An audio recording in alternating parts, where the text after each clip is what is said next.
that audio on the end of last week's show. I forgot to put that on. Well, the folks that were on last week's show, they just like disappeared right at the end. It was something Brody said. I It think it was. was. It's always something I say. It's always something Yeah. I say. I actually got a email asking for my T-shirt back.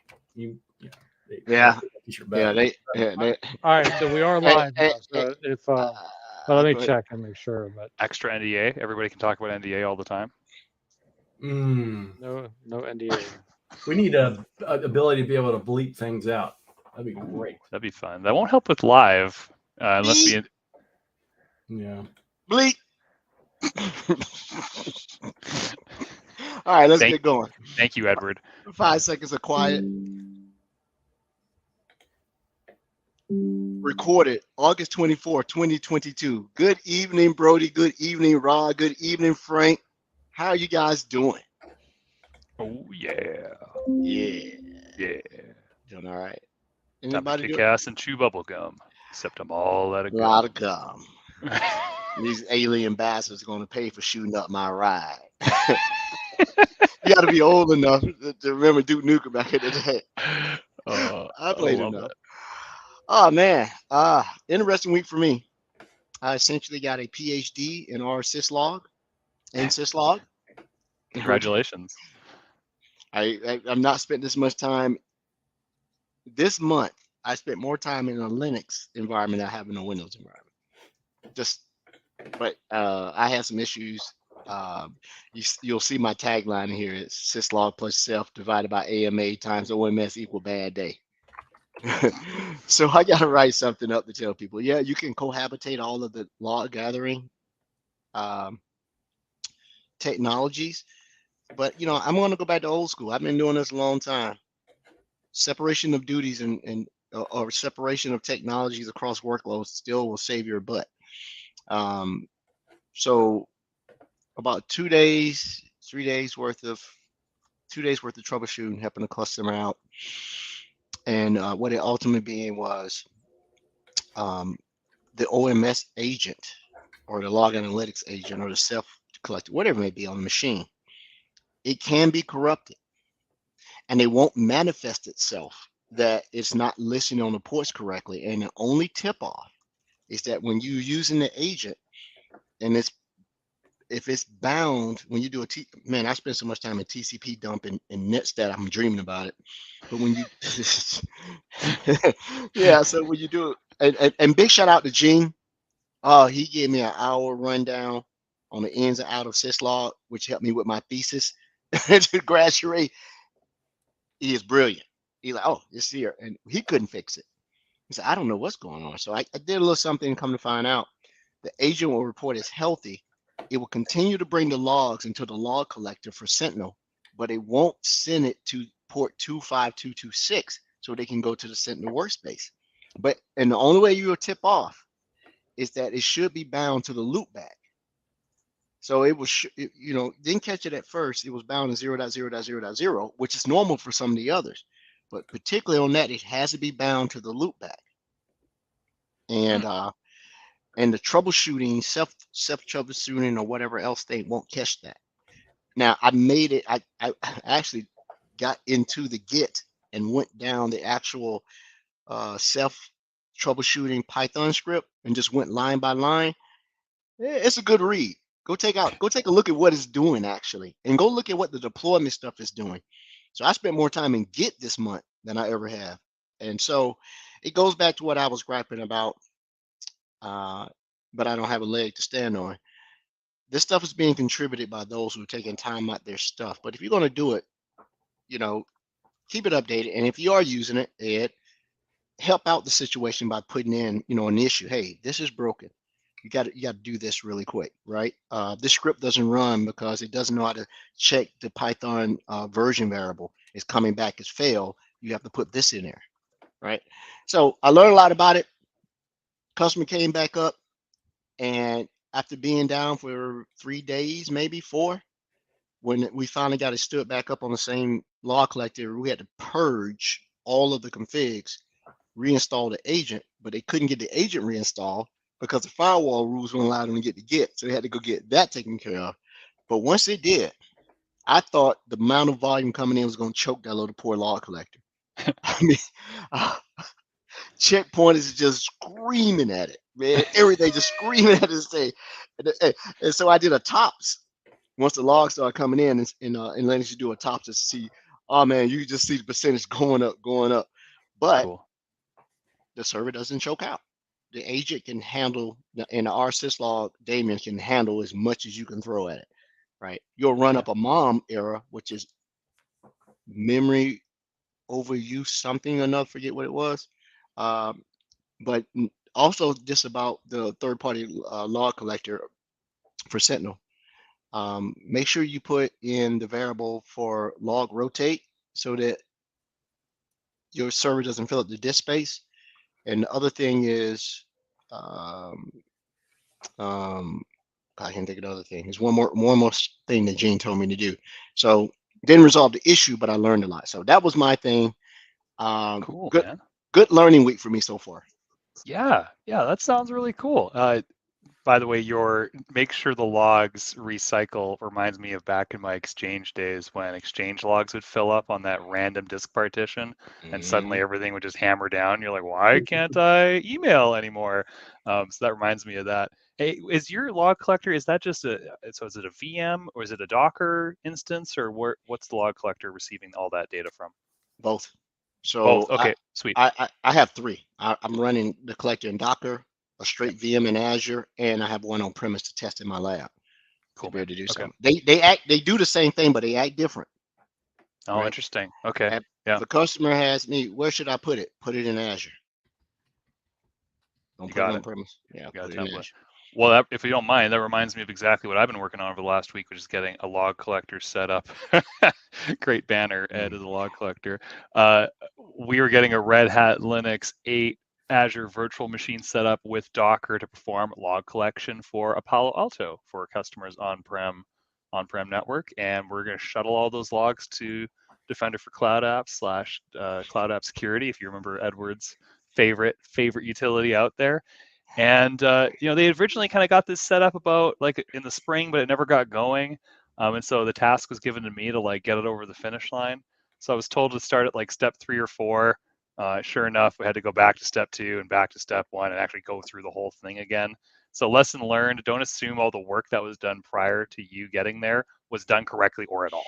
Might as well just start the dang thing over. We're a family-friendly show here, and go through the whole process. And yeah, that was good, right? The hardest part was actually coordinating with the customer's management team in terms of who managed their environment. I can't say who it was, but and made sure that obviously like firewall ports were open and all that jazz, and the right variable of the logs being transmitted. The Palo Alto had a number of different options for transmission of logs, and so we're still trying to validate to make sure we're actually getting traffic logs and not just random diagnostic logs. So that's the next step.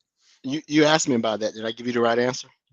Yeah, you did actually. You did. Yeah, because it was not clear. It was not clear immediately. I put in a recommendation for the MS Docs team to change that up. Yeah.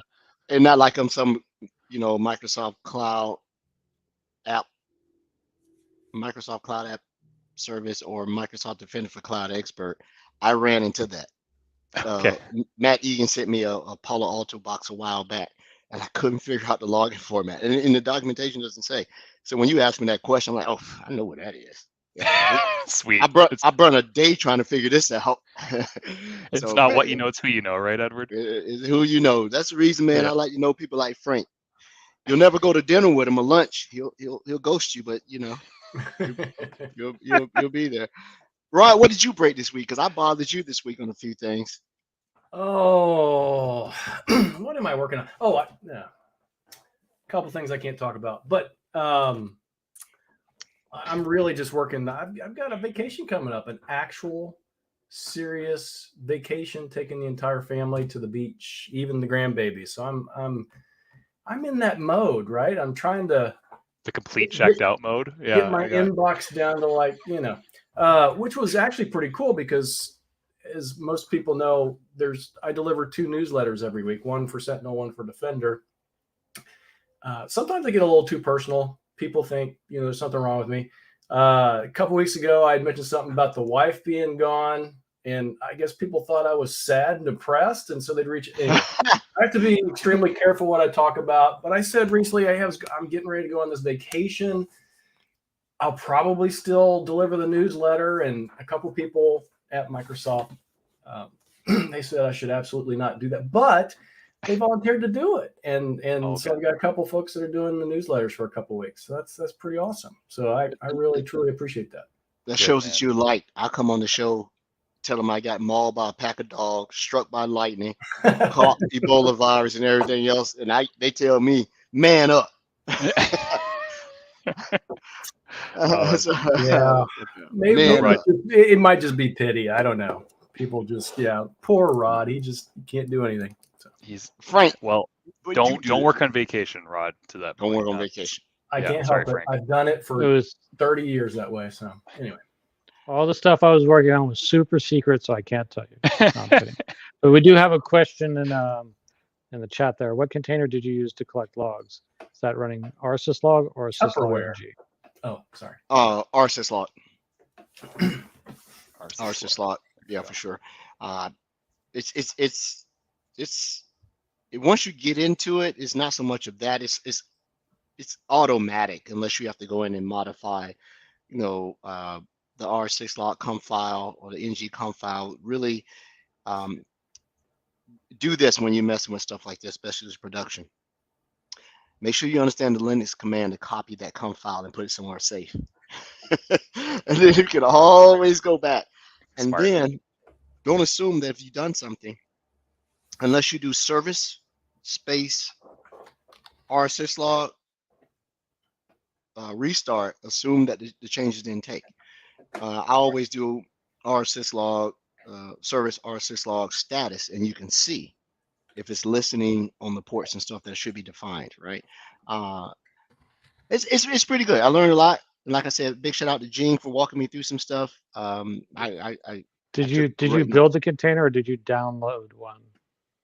I downloaded one. I haven't built a Docker container in a minute. It's already canned, right? But same for my scenario.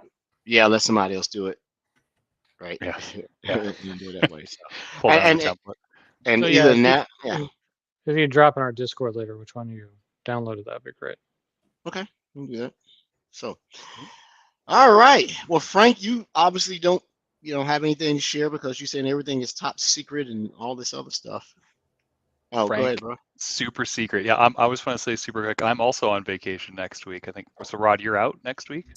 Next week, no, I still have work to do next week. In fact, this is the Must Learn KQL stuff. We have a workshop created now, and I have like 50 people showing up next week to do workshop prep so they can take this thing and deliver it to our customers. So that's the last thing I have to do before vacation. Cool. Okay. Yeah, sweet. I'm on vacation next week. Are you? Oh, okay. Oh. Just me and Frank next week. Yeah. Where are you going, Ed? I can put it on the show. People would get me. Okay. Interpol is looking for me, and Interpol. CIA and everybody. Really? I'm a fugitive. I can't just. Okay. I'm going to go to London for a little bit. Oh, I have cool. to drop, I have to drop my ego and become a Microsoft employee so I can get vacation time. Yeah, yes, exactly. I do. You're Yeah. a perpetual. And then he puts it on here. Ed's going to London. So everybody. Perfect. My wife's going to go to London in November. So I'm going to London, Ontario. Oh, she's not going to London, Ontario. Although I have to say, as a peeved off Canadian, it's cheaper to fly to London, Ontario than it is to fly to London, UK. Outrageous domestic flights up here, completely outrageous. I can believe that. Yeah. Yeah, it's dumb. Super dumb. Which is why I bought a lot of stock in airlines over the last month, right? There you go, man. You gotta I'm going get in. north. I'm going to the Northwest Territories. I'm going on a fishing trip. We're going to be in the middle of nowhere. We're going to be it's called Great Slave Lake. It's the 10th largest lake in the world. Wow. It's the largest lake. I got to tell you, I can't wait for Brady to have kids. This is going to be, no more of this fun. No, there'll be no more fun. No more jumping out of helicopters on skis like you James Bond. The kid's coming with me. You guys are You guys don't know what you're talking about. The kid's gonna come Yeah. everywhere. Kids going in the golf cart. Kids coming skiing. Kids going on That fishing little trips. kid on the front of them, gonna look exactly like Absolutely. a little mini me. Absolutely. I'm gonna Yeah. have the Little thing. dad pack. Yeah. Right. It's that is Yeah. that is not where we're going, broad, Yeah. but it's a way to advertise a different fit. There's probably a buttload of fishing operations up there. So yeah, got to go buy some new camping gear and got a sweet sun hat. Things are gonna be good. Can't wait. Mhm. Oh, one other thing I want to share. One of our previous guests, and a working peer of mine, Ren Yuri, got his name right. He is. I think he did announce that his SOC or SOC framework workbook is now part of the deployment in the content. But it also does some other things. It deploys it, and I think this is available. You can deploy it based on whether you have a small SOC, medium SOC, two-person operation. It scales it down and it says, "Oh, you're running this in an enterprise." Right? Because I think we had a listener that asked Rod, "Hey, I'm a two-man shop. Can I use Sentinel?" Absolutely, you can. Matter of fact, the fewer people you have is probably a greater reason to use to be able to get the telemetry and right off the bat, especially with Consumer Cloud. But if you go into the workbooks and look up the SOC framework, there should be a lot of updates in there, Yeah. right? And then there's one more that was really, really cool. The archiving workbook that gives you scenarios based on using basic logs, LA archive, the primary LAW, and something else. So I was playing around with that, showing it to a customer, and they're like, "Oh, okay, this is what we need. We need to be able to predict." And this customer runs 10,000 playbooks a day. Wow. Literally, they fire. I'm like, "Are you sure?" Wow. So I'm always telling customers that playbooks don't really cost that much. That customer, holy crap. Yeah, well, they have 206 use cases. Use cases in Microsoft speak is our analytic rules, and those analytic rules fire off 10,000, whether it's based on alerts or just time or status. And even at 10,000 a day, the cost is still minuscule unless you get a dedicated. I'm gonna butcher this. This is wrong. If you have a dedicated cluster to run your playbooks of sorts, right? So Yeah, you can request that. Yeah. Yeah. And so that's the only time that cost will go up on you, right? But we had a great session there. I hate talking pricing and licensing, but it was interesting. They are trying to map what they are using with Phantom to what we're doing, and then they thought that the analytic rules cost. What's the cost per analytic rule? Should $1. ask I was like $10 per each rule per month sent to this PayPal. Yeah, address. Sitting right here, sitting to me. There you go. Once again, a good learning week for everybody except Frank. Yeah, except Frank. Absolutely. Frank, who's not yet an MVP, but needs to work a little harder. And you wonder why he wasn't. He's never going to become a Microsoft MVP. He doesn't want to put the work in, man. Right. He won't make recommendations on MS Docs. He won't keep busy. I don't even know what he does all day on that green screen. Oh my God, man! The SC200 is so outdated. My wife passed it the other day.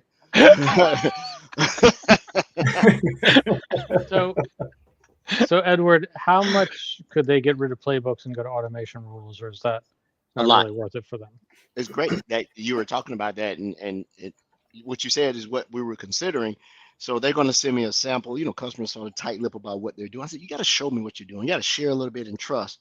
And I'm like, "Man, a lot of this is you could do with automation rules, right?" And so they were interested in that too. I think I got hip to automation rules about a month ago. Rod schooled me, and I had to help a customer deploy some of them for incident severity change and what goes next. Pretty slick. Now, I didn't know this about it until Rod told me. So you got all these things that have happened, and then you put an automation rule in. Does it go back retroactive, and take care of stuff? Or is it only from the time you did it going forward? It's only going forward. So any of the things that you tell that automation rule to do won't happen against incidents that have already happened. I think you're dreaming about. I think that's fine. That was the conversation we had. Yeah, we talked about automation rule. I don't know. What I actually like to start seeing is that using Azure Arc to run playbooks running playbooks on-prem to manage local infrastructure related stuff versus just doing it for cloud-based resources. So I don't know if anybody's utilized Azure Arc yet because if you think about a lot of the automation that takes place, you kind of need to have access to those on-prem devices for what you might be doing. Yeah. So with Azure Arc, it's kind of interesting because then since you can run playbooks, or playbooks can run locally, then in theory, you should be able to extend your automation to on-prem related resources. Yeah, makes sense. I mean, the hook's there, right? That's the whole point. You Well, can we do need- that already. Yeah, we need to get Thomas back on the show. Just shout out, Thomas. Come back and talk about Azure Arc. Rod, you No. can do that already? You can set Yeah. up a I figured you on-prem. could. Oh, Yeah. I know Frank's you smarter can. I than know me, you so I can, wasn't but I'm sure. just wondering how many people are doing it, Oh, okay. or even have thought about going through that process. Customers have asked about it. I know Yeah. that. I've I had don't know one how many customer people are ask about actually it. doing it. But yeah. Can you run KQL on Azure Stack? There's no clusters on Azure Stack, so no. Can I do it? Someone's trying to do it. Nope. However, there are client-side tools. Yes. Yeah. They want to be able to run the KQL services on Azure Stack. They're a big enough customer to push the issue also. You need access to a cluster for KQL to work. Otherwise, it's just any old query language. Mm-hmm. Yep. So they're working on that. Well, maybe our guest will have some input on this. Let's bring him in. All right. So we have the notorious Steve Taylor, security architect, consultant, engineer extraordinaire. Evidently, he has an absolutely outstanding cloaking device to hide him from my sight because I did not know he lived in Atlanta. He lives around here. That's one more beer drinking buddy that I could do, right? Yeah, I will take you up on that. Thanks. Hey, Perfect. beer is my favorite food. So, Mr. Taylor, I'd like for you to come on, have fun, talk about what you do, who you are, and what your passions are, and the floor is yours, sir. Do your thing. Sure. Well, thanks. On the radar piece, I'd like to think that it's probably because I moved here just about 2 years ago, which wasn't exactly the best time in the world to be, meeting new friends in the area. Fair. So That's fair. but I'm a cloud solution architect, focusing on security stuff, working in the Microsoft federal business. So working with all of our federal government customers, getting them from commit to realize value and kind of anything in between. So, what's that? We've had Awesome. some guests. We've had some guests on that work on that side. Big shout out to Vishal. Did you work with Vishal at all over there on that side? I have a little bit. In previous years, he was working over in the Fed Civ business. So think of all of the civilian agencies. And I didn't do a whole lot of work there. And now he's working in DoD. And I'm doing a little bit work there. But I know who he is. We're on calls regularly. Yeah. Did you ever Have cross? you have you ever visited Tom Quinn's spaceship? No, I have not. There you go. Big shout out to Tom Quinn. Come back on the show. Have you You ever too, watched? Michelle. You have to watch him when he's on our show. I mean, he really looks like he's like in a little space capsule when he's talking to you. It's crazy. So. Yeah, and so one more question about the federal side. What about your interaction with partners on that side? Do you have to hold their hand sometime when they're in there and they're about to totally derail something? Partners within federal is always interesting because depending on what their business model is, we may be at the frenemy level rather than in some other cases. But yeah, we do work with some folks. I know one partner I'm working with right now, their customer is mostly an AWS shop, and they know that Azure is coming for their customers, so they're engaging with us to figure out and say, hey, all this stuff that we're doing for securing and monitoring and logging all of our stuff on AWS, we want you to help us figure out how to do that kind of stuff with Azure. And before we actually get the workloads up there, kind of put some scaffolding in so that they're ahead of the curve there. Yeah, safe landing rather than secure after landing. Mhm, Secure the runway before you try to land and then take the runway. mhm. That's the best analogy you've had yet, Edward. That's great. Yeah. Well, Go hey, figure. it's Yeah. severe. Hey. Hey, What about man, these? comes good. What about these landing zones you're talking about? So, Oh no, go ahead, Frank. I'm sorry. so I still don't know what you do. So what is the day in the life? I mean, what are you helping to implement? I mean, are you doing? It looks like you froze there. Steve is He froze, but he's frozen. smiling. Look at that's Can you great. hear me? We I can can hear hear you. you. Definitely hear All you. right. And that's a I'll great work on But turning the camera on and off. That's okay. You got a great still right now. I think we got to clip that. Yeah, go ahead and clip that there. Yeah, just Yeah, clip that all right right. there. Yeah, perfect. we'll That's a lot. we'll all, lot. we'll all turn off our cameras in empathy. We'll put on funny images of Edward. Steve, can you hear us? I can hear you. Yeah. All right. Don't worry about the I- video. If it comes in, it Yeah, comes don't in. worry. If it doesn't, Don't yeah. worry So about what's the video. day in the life of Steve Taylor on the federal side? And then I also want to talk to you about your community work too after you answer Frank's question. Yeah. So it's a lot of, so especially within the federal government, we Microsoft are a little newer to the game, at least as far as the customer is concerned. So there's a lot of education, explain to customers art of the possible. And then there's also a lot of calls around, hey, we're interested in this product. Can you help us, set it up, proof of concept, pilot, minimum viable product, all that. And those are kind of all inbounds. When I talk to folks about what I do is it's really, post commit, right? Like CSAs get brought in when the customer has decided, yes, I want to use your products, and it's like pre-final deployment, right? So I'm not going to be there migrating the last thing, deploying the last thing, upgrading the last thing, but kind of anything in between there in the life cycle is fair game. So it really is project to project, customer to customer, kind of what's going on with them and helping them out. Be more secure in the cloud across the whole variety of our security products. So what's the difference between you and, we always think from the exam standpoint, right? So, the Azure architect versus the security architect or the security engineer, which one do you really place yourself in primarily, and what's the difference in your eyes?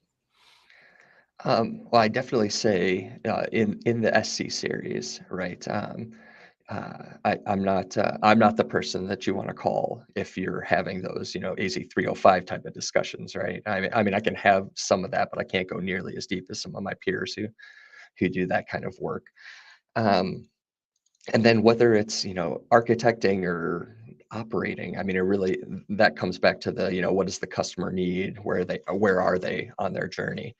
Some folks, we're having high level discussions of how things connect back and forth. And some folks, need the help of, click here or, run this script there to figure out how to get things working. Are you mainly So- implementing Sentinel, or are you doing more of the Azure security related stuff? So what are you most commonly doing from a technology standpoint? Yeah, Um, great question. I would say I've been mostly working either on Sentinel or Defender for Cloud things. But, like a lot of the roles at Microsoft, what we're asked to focus on kind of changes year to year. So that's getting more into the M365 suite of tools are going to be kind of more of a focus for us this year. And we're also kind of handing off to our infrastructure folks, those guys who do have all the, the AZ305 certs and, asking them to handle some of that Defender for Cloud, at least, initial workload, right? Like you're having the conversations about standing up all these resources. Can you have at least that initial conversation about securing them in Defender for Cloud? And then if things get complex or they need deeper dives or things like that, then we'll get brought into those conversations. So Steve, you mentioned something earlier that sort of drives me nuts. Is there such a thing? Do you believe there absolutely is such a thing as a minimum viable product when it comes to things like Sentinel and M365? Because a lot of our customers are like, give me the minimum viable product. Just tell me what to deploy. Just the base stuff. because I don't know. I'm going to leave it to you. I'm not going to get on my soapbox. Do you think there is absolutely a minimum viable product for the things that we produce for customers? Scoped down to just security, no, not really. I would kind of use that phrase to describe, security being part of a bigger project, right? And if they're trying to figure out, hey, I'm working on this application or this architecture, and how do I secure it? I would think of the app or the architecture as being the MVP, and then we're doing the security, for it or for what they're deploying. Yeah, and there's a good question in the chat there. MVP has to be related to business requirements, right? It meets your needs or it doesn't, which is awesome. Kind of an awesome way to put that. But every individual business and organization's needs are different, Right. depending on what their environment looks like. So this MVP, a lot of times customers will say, point me to the docs that show me what this minimum viable product is. And then you're like, well, I can't. I need to talk to you first, right? Mm-hmm. Yeah, and I've seen bad MVPs for Sentinel before, right? Where customers turn on Sentinel and they bring us in because it's like, I'm just not seeing anything happening in here, for the 6 weeks we've been running it. And you go find out it's like, oh, they only have one data connector connected and they haven't enabled any of the analytics rules that come out of the box with those. And so that's, the minimum will definitely vary depending on your experience with a lot of the products. Yeah. Mm-hmm. Well put. Rod, is that in the same vein as best practices? That type of I don't like that either. That's another cringe term, I know. And I actually use a similar line when I talk to customers that, we have, every organization's different, your requirements are different. We have, recommended paths forward, but there's no one size fits all install Azure Security 3.0 this way manual, right? It's not on-prem software releases anymore. There's too much going on, and any different vertical can have a different requirement depending on where they're at in their overall security posture and journey. Yeah. Mm-hmm. Reminds me of the difference between like a toaster and an old VCR, right? Here's your toaster. All it does is it makes toast. The old VCR, that 12 would flash. Brody's wondering what a VCR. I was very good at reprogramming the VCRs post power outage. I'll have you know, Frank. Okay, I saved the house more than once with my elite IT skills. But yeah, I get where you're going with that, Rod, for sure. Yeah, a lot of customers just want the toaster. Yeah, they get the VCR and they're like, I don't care about that 12. I'm just gonna let it flash. I've got a watch. That's all. I'll check the time. Just let it flash. I know what time it is. I have a watch. I have compensating controls. There you go. And to Pirate Tumsky, I 152.5% agree with you. Best practice is a horrible term, right? It is. I like best use cases. New acronym, right? CRP, current recommended practice. Yeah, I've heard that one before. I like that. Current recommended, and current being key, right? Because things are changing all the time, right? Recommended practice, that can get stale. Current recommended practice based on latest enhancements or things we've learned in the industry. Absolutely. Thanks, Pirate. Yeah, and then you can just, sub that out to, IRP or industry, current practices, ICP, right? Whatever. Because certain industries have nuances about them that it changes what even your current best practices may be. Manufacturing, let me start on that. So Steve, you how long have you been at Microsoft? Let me ask that question first. I'll hit 16 years next week. 16 years. Congratulations. Happy birthday. Was that 60? No. If that were true, I'd have to compliment myself on how I'm looking here. But he's still trying to figure out how to secure the Altair. Right. Yeah. So, doing your tenure here, we know about what you are doing now, but what got you to this point? How did you end up becoming a security practitioner? What did you start off as? So I came into Microsoft right at the height of when we were doing all of the Exchange 5.5 and NT 4.0 migrations up to Exchange N80 2003. So that's kind of where I cut my teeth with the company. Then I was doing Exchange work for a little while, and that kind of morphed into platforms work, mostly Active Directory, and that kind of eventually, as we started doing some more interesting things in security, that kind of caught my attention, and I started gravitating to that direction. I remember thinking about back when it was Windows Defender ATP, and that kind of catching my eyes, like, oh, that's interesting. I wonder what that's all about, and starting to look into it. And then when we acquired Aerorado back in, what was that, 2015, I think. And that's what has eventually become MDI through a couple of product changes and renames. But And those two things. I cut my teeth on the pre-acquisition piece. That's just I came on Microsoft, so I sort of got hired only because I was one of the few people that knew ATA. Yeah, and still one of my favorite products, MDI. Big shout out to Richard Drive and all those guys over there, Ricky Simpson. And so you started off in collaboration of a sort. I that was the middle part of my career. I started off at Route Switch and stuff like that. So if you've been doing Exchange that long, you understand the reference lobster claw. Remember that was the way that you can inject fields inside the EDB database. I think somebody told me that as a joke. Yeah, Steve, you're allowed to say no, by the way. Yeah. Covered that before. I love I smiles at everything. Brody wouldn't. Broden's not been in the game long enough, So, but if anybody has come up through the ranks in collaboration on the Microsoft platform is where you got your scars, you're battle tested, because it's been many nights, and then trying to restore the databases so you don't have to, dial tone the mailboxes. So yeah. Oh yeah. You have stickers and wish you have badges like Credly from back in the day for just jet stress past. Yep. And things like that. Yeah, absolutely. So within the federal space, you're doing the technology. What is most challenging to be able to get the customer to adopt? Is it? I understand the I think I understand the requisition and the procurement thing, that being, it has to be assigned budget.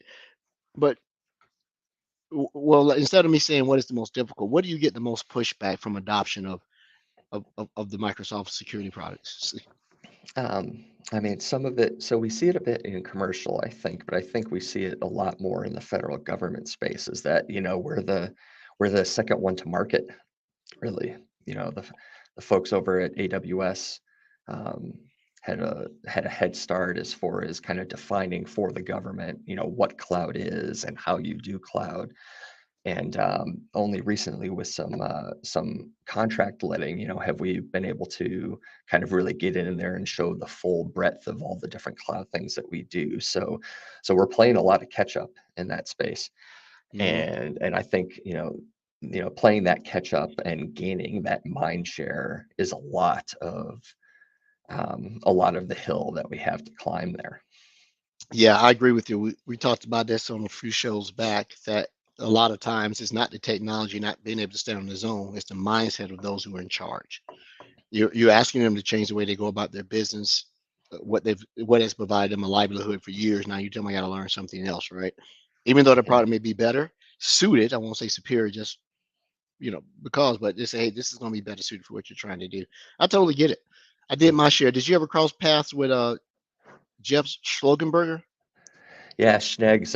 Yeah, we work together quite a bit, actually, because he's, on your team, he's doing a lot of the coverage for Fed, and even before he became a GBB, when he was, selling a lot of the security stuff as an SSP, we crossed paths quite a bit. Yeah, he's got some good stuff that's going to be published here. That's really good. With he does some parody matrixing and stuff. So people always say, well, when is it going to be available in Gov? When is it going to be available in GCC? He's working on some stuff. I can't wait till you get ready to showcase it.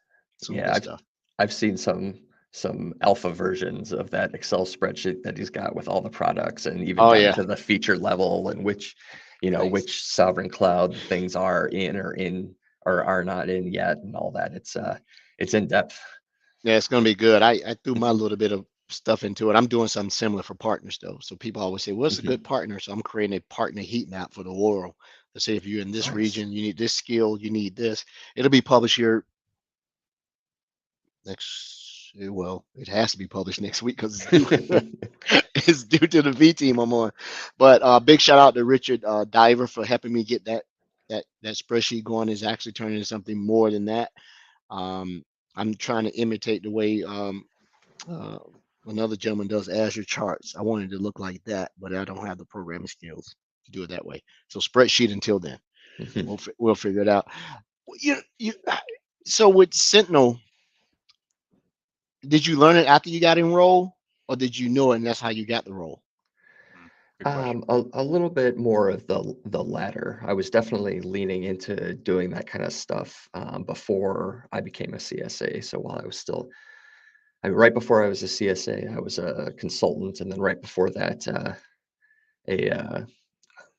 I guess now we call them CSAEs.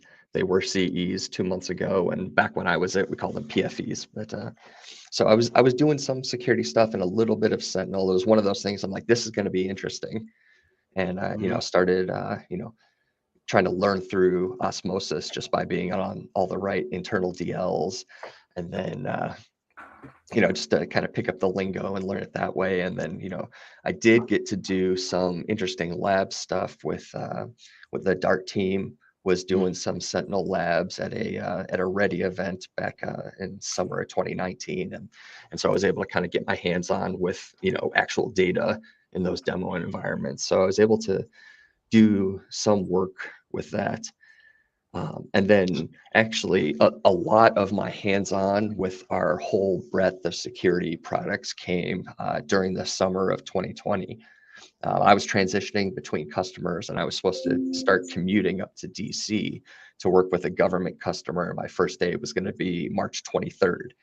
And obviously nobody was going to work in March 23rd. All of a sudden I had to find work as a consultant and figure out how I was going to do things. So it was okay, what projects can I find to give me 80, 160, 300 hours at a time to work on security stuff. And that actually turned out to be good from a learning standpoint, because I was able to do projects that had one security product that I knew okay, and then they also needed to deploy a second one that I was going to be learning while deploying it. And that kind of helped me touch everything that we were doing and get that kind of hands-on within customer environments experience. Very cool. So doing your travels, the way I got introduced to Sentinel was similar to you. I was working on the ATA before it became Azure ATP, and I crossed paths with a gentleman by the name of Steve Fell. And he sort of said, "Hey, this is going to be the thing. Have you should know Steve. He's been in that government space forever." Yeah. And then Andrew Walters, who said, "Hey, we're going to build a SIM." Like, is that right? What type of SIM? So it's interesting to see the challenges on the federal side, because I covered federal for a while and it was challenging. Absolutely, it was, right, to get it done. It seemed to me, because I didn't know how to play the game, it was more relationship based than actual validity of the product to get it going, right? You have to get people on your side. And my thoughts were, man, if I got to do all this, I might always run for office. That's what it seemed like. How many babies I got to shake and how many hands I got to kiss, right? Yeah, there you go.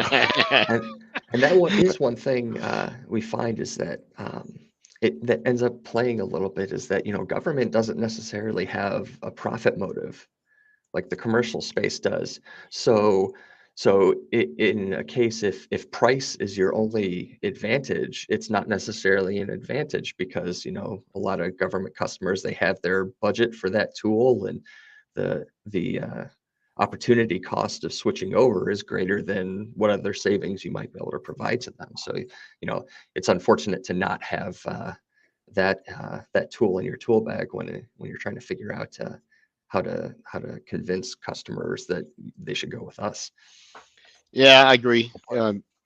Because it's more not profit, it's more about expenditure, right? I got this budget. What do I spend it on, rather than I'm going to spend it and I'm going to make a profit from it. So I've been there with you. I understand. Bro, do you have a question?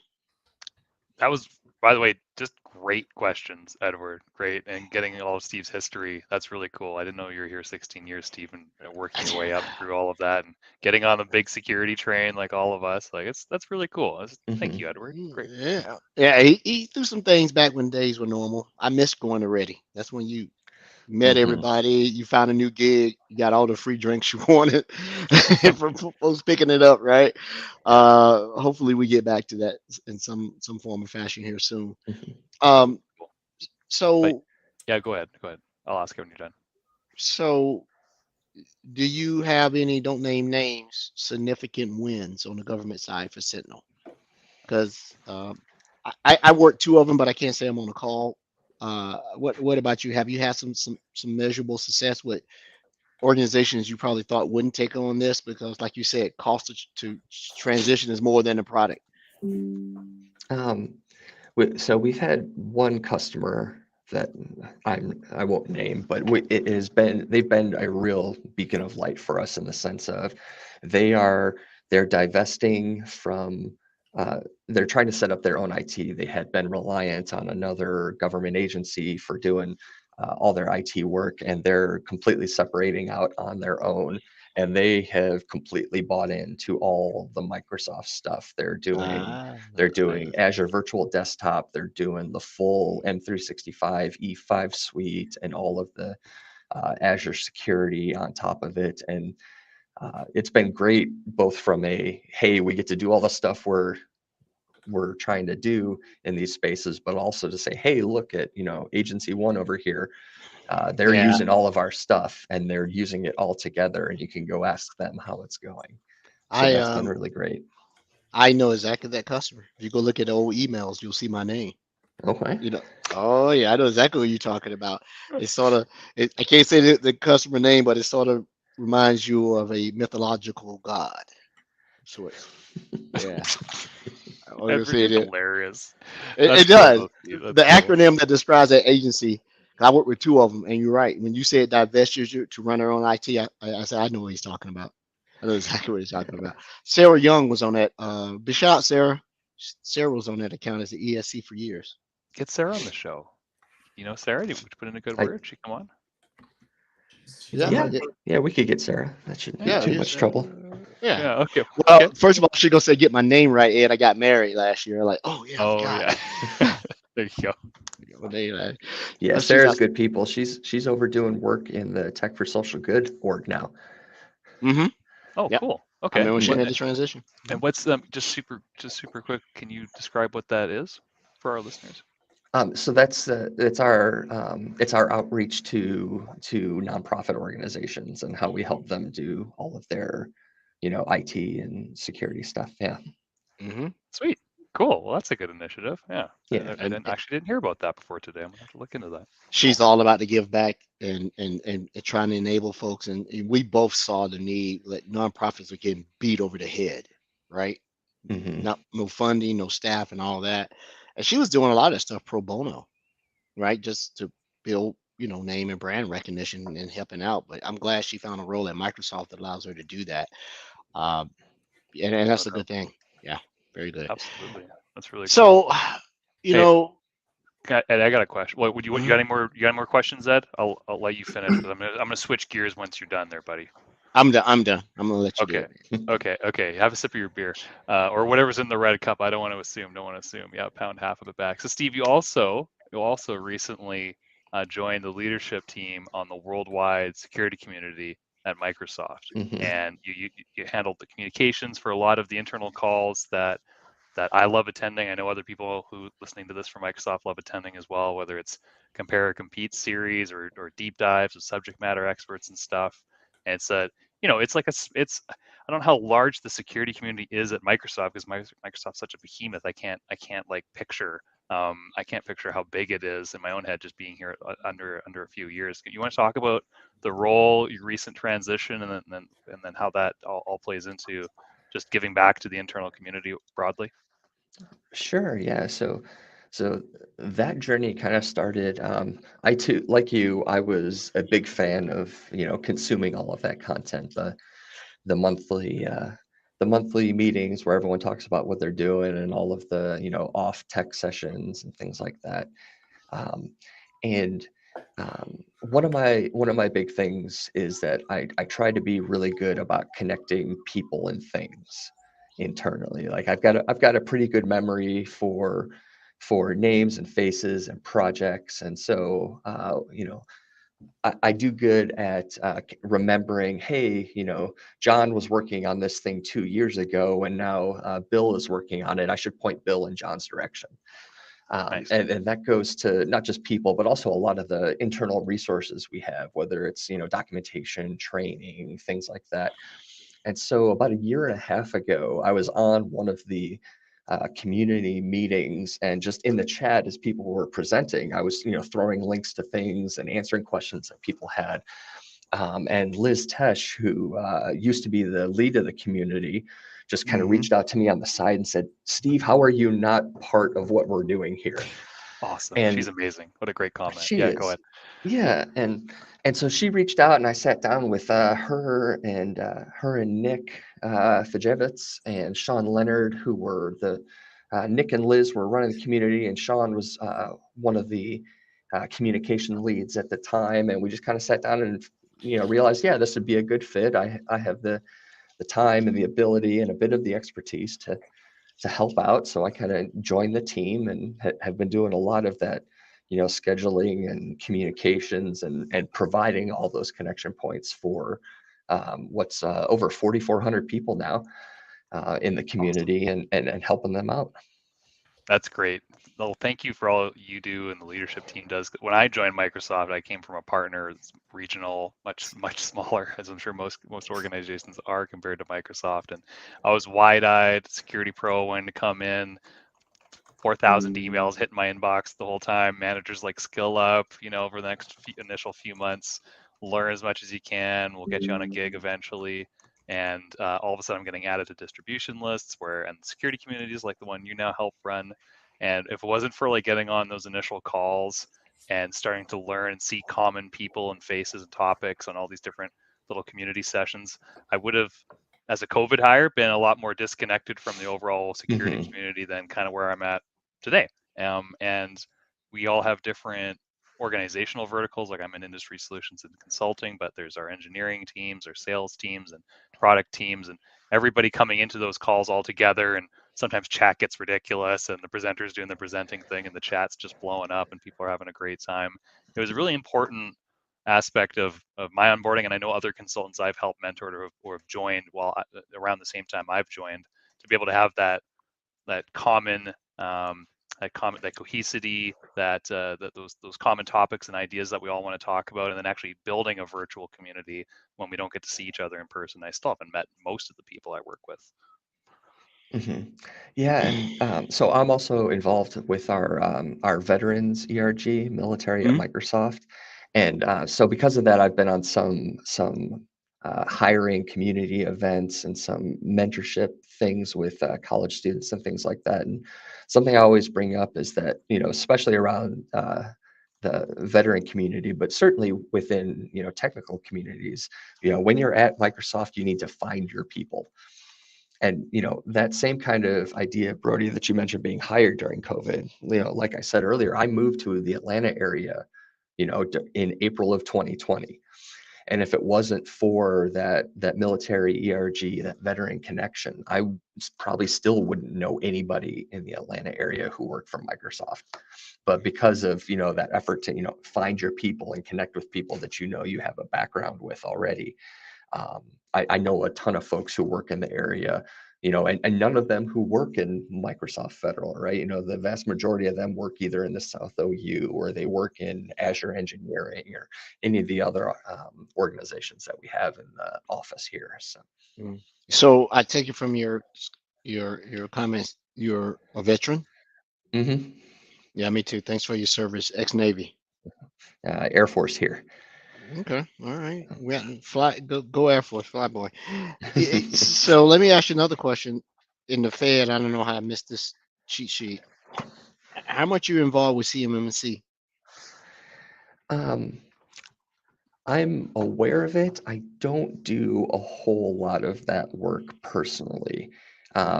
I have some peers who kind of work with, our DIB customers and DIB partners, and they're often a little more concerned about it, from, trying to, develop services that they can then, sell to the government and show that they have that certification. Mhm. I actually don't do a whole lot with CMMC. Yeah, we've had a guest on the show. We've had Lil and we've had TJ come on and over on that side, and that's what they do, right? And it's Mhm. going to become super important. It's important now. It's going to become super important here in the next year when they start getting to the final revision. What are they on 2.2 or something? I forget what they're on Mhm. right now. And yeah, that's going to be a big deal for those who are even non-DoD. You're going to have to figure it out, right? I Yeah. hope this doesn't hurt small contractors and bidders on it. So we'll see. Oh, Yeah. great question in the chat. Great question. As former Navy and Air Force, did you like Top Gun Maverick? I'll go first. I haven't seen it. I'm watching it this weekend because I heard it was awesome. Are you seeing it in theater? Well, my home is a theater. You haven't been in my Okay. house. Okay, bud. Okay, well, hope you got a good sound system and a big screen because it's worth it. All right, yeah. 82 inches. All right, yeah, Yeah. cool. Yeah, CRT yeah. or what? CR. Big heavy one, right? 6 feet deep.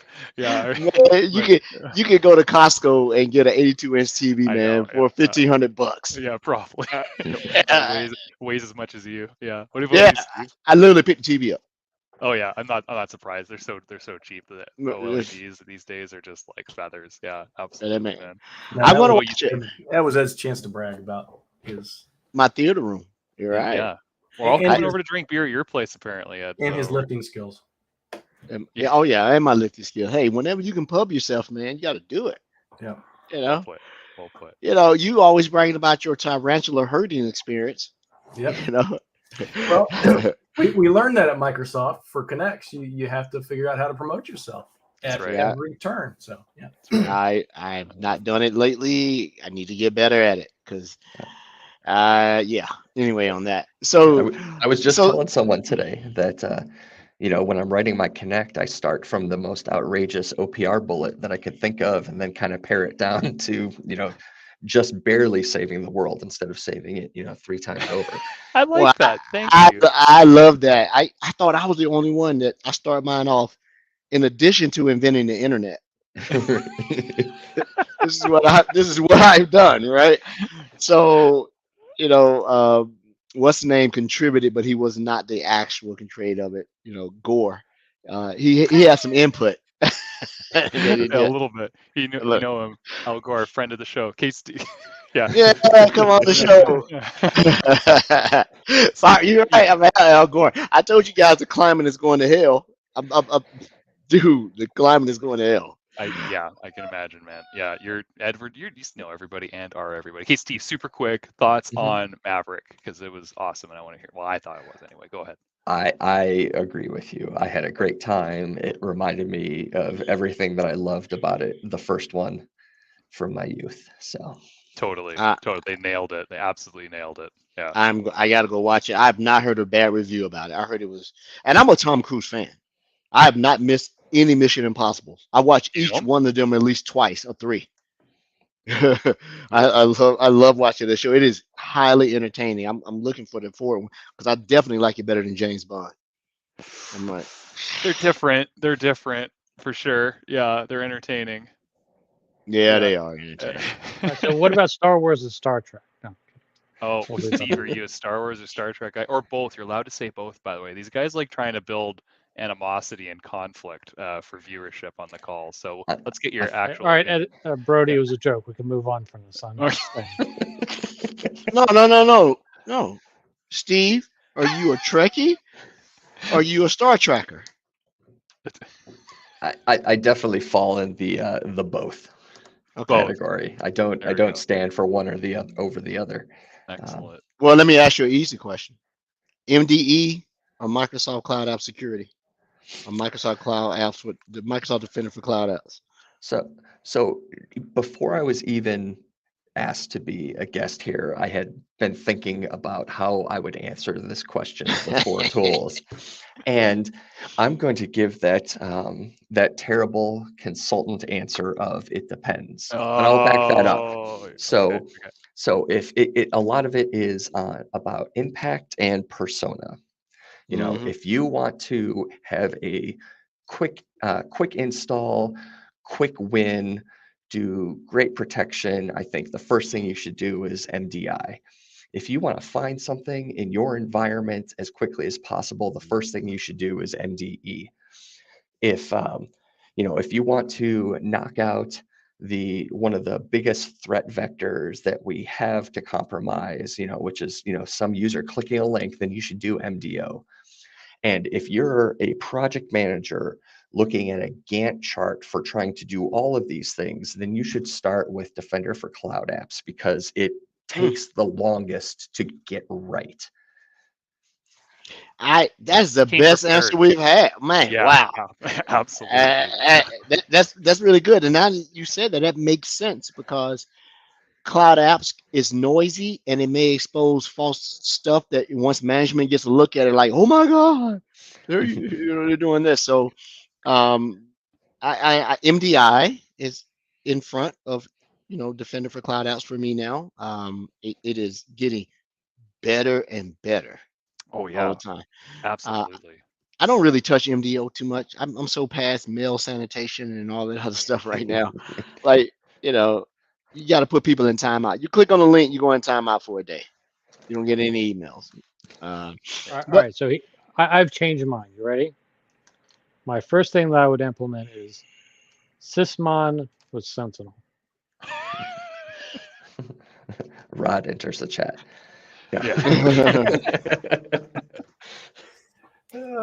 We've had this discussion. That's okay. Weird. We carry on inside jokes over between Oh, episodes. went quiet really fast. There's all this good talk, and then I mentioned that, and nobody's talking. What's the deal? Edward's got a frumpy face on right now. He's staring off into the abyss. Yeah. No, You guys- I just I can't multitask, man. I got an old 286 computer up here, man, with a co-processor. Well, I got to stop one task and pick up another and change floppy disk. But so let me ask you this question: what's your current role and what you're doing? I forget how long you've been enrolled. How long you been enrolled, Steve? About 1.5 years now. Still having fun? Yeah. That's what I'm measuring. Job, am I having fun? And that doesn't mean the job is easy, but am I having fun? Yeah. Is it interesting work? Do I enjoy the work? And the answer to both of those is yes. Yeah, and that's it. That's if you can get that out of the way, you're good to go, right? I feel like such an imposter on this podcast because Brody is all skilled and he's young and bushy, bright eye and bushy tail. Frank is a seasoned old veteran, and Rod is a walking quantum computer. So yeah, I guess I'm going to go in. I guess I'm going to have to go into sales. That'll be my superpower. Hey, hide your encryption from Rod. That's not a superpower, by the way.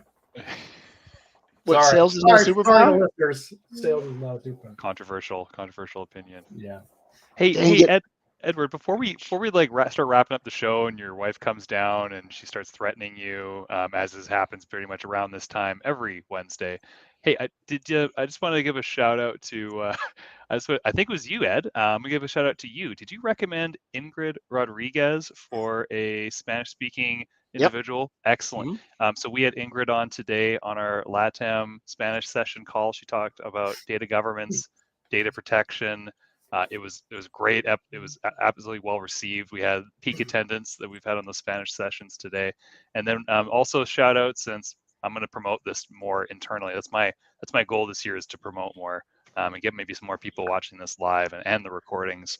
Rodrigo, Fonseca, who was talking about Entra permissions management, who led the Portuguese call today. So thank you to both Ingrid and Rodrigo for joining and performing those presentations in your native languages. That was awesome. Very cool. I need to reach out to Ingrid. I'm gonna probably be in her side of the world here soon. She is outstanding. Her depth and her breadth is impressive, right? Beyond product, right? This is process. I can take this process and apply to any product, right? So Ingrid, I learned a lot from her. I haven't talked to her in a while since she does mostly S&C and not threat, but you had a good one on the show. Then she's solid. There are a couple of more I can recommend too. Please do, please do. And if anyone listening or watching has anyone who speaks Spanish or Portuguese and they want to be a moderator or they want to come do a presentation on anything security compliance, identity management related internally, first, if it's your first presentation and you're nervous, or you're seasoned vet and you want to trial something before like a big Ignite presentation, please reach out to me. bcastle@microsoft.com. I think it's pretty obvious what that would be, and absolutely we'll get you on. And Edward, yeah, I'll take all the recommendations you got, buddy. Yeah, just pay me tomorrow. I'll give you 3 more. I'll Cool. be happy to come on. I just met someone today that I'm working with in Mexico. I'll ping you right now because I'll forget tomorrow. Thank you very much. Appreciate it. All right, and I won't look at it right now. I'll see it tomorrow. So we're getting ready to close the show out. Steve, we'll allow you to close the show out on anything you want to talk about. What is a tip, a trick, a aha, my favorite moment, or don't go this way, go the other way type stuff? I would say, especially when folks are getting into the weeds with a lot of our security stuff, don't be afraid to ask for help. Nobody knows any one thing all the way, let alone all of the things. And a lot of people pound their head against the wall way too long before seeking out help, and it'll often be, oh, hey, here's the answer. And a drop of humility can save you hours of time. So don't be afraid to ask folks how to do things or how to solve problems. We're all in this together. And we do it outside of, the Microsoft Security Insight podcast is that thing.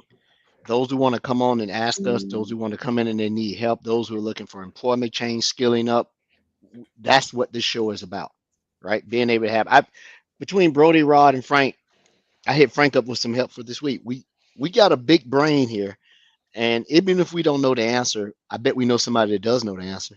We just need to go get it, right? And it's been stretched thin. I'm a shake of hands, share a bourbon, build a relationship guy. I'm zoomed out, and I'm teamed out, and I'm slacked out. I'm done. So, but thank you for coming on the show. You're always welcome to come back. You and I will touch base. I'll track you down, and we'll. I think halfway between where you live and I live is downtown, so we'll meet. That sounds If you're great. ever in the DC area, we'll grab lunch or dinner. So fun fact, we were all, we were trying to figure out the schedule for me coming on here. I was in DC last week, and I was supposed to be on the podcast, I think, the week before that. And I was going to ask you if we could have lunch, since I was going to be up there next week. But the scheduling just didn't work out this time. Oh, he wouldn't have had lunch with you anyway. You'd have been sitting at the altar waiting. And then you would have got a bill like, I didn't order anything. Frank did. Takeout. To go. Yeah. Yeah, he took it to go. You didn't see him come in and get the food and leave? No, I'm not gonna get Frank. We did have a good lunch. He took me to an awesome place last time I was in Virginia, and that food was hot. Oh my God, it was hot. Nice. But sir, you're welcome to come on as a guest, talk about any topic that you want to do, promote your brand, and we're also looking for guest hosts so that That's right. with all the vacation that Brody and Rod take. And you, I'm pretty sure. Interpol, London, Ontario. Hey. London, Ontario. That's where I'm going. Well, thanks to all our listeners, all our supporters, all our viewers, anyone that is listening to the show, you're more than welcome to come on, right? We're a panel of learning, and this is where you can come on and talk about something, find an answer, or just express your knowledge or share your knowledge. So we're good on that. With that being said, thanks everyone. Thank you. Au Everyone. revoir. Au Thanks, revoir. Steve. Au revoir. As Wiedersehen. Yeah. Obrigado. Obrigado. Muchas gracias.